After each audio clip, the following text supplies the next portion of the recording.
Ban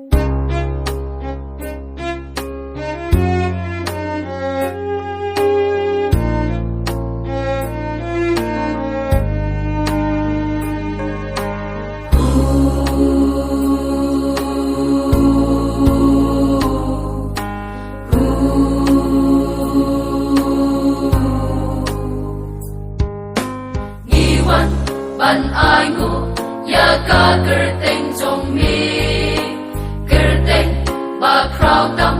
ba ngin ya ro ru de jinkmen ka ba krau ban pin sawa menta jubili rupa hangi trai ba pa tu ngin wa ya ro ba tu ngin ya ai ngu ki kam ki ba pla ki ba ula le men shwa to nin wa ya ro ba to nin ya ai ro de ka jing it ka ba shi sha ba pa wa do men ta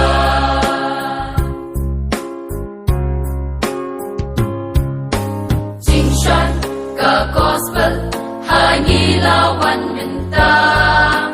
to ye ato yeng ya kalek pan pen bra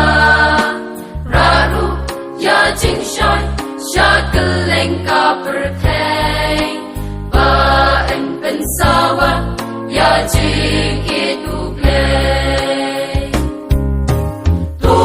nin wa ya ro ba tu nin ya ai mu ya ki kam ki ba pla ki ba ula le men shwa tu nin wa ya ro ba tu nin ya ai ru de ka jing it ka ba shi sha ba pa ha du men ta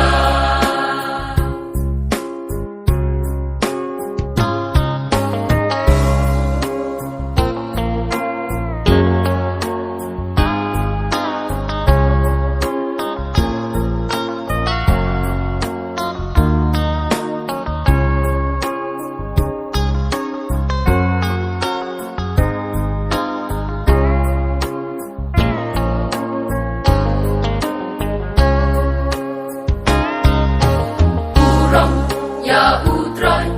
ubaha klitam ya shi junam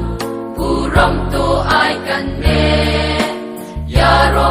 bat ai gu ya ka jing ha jong u gen long ki dong jo gerteng u jisu tu gen wa ya ro bat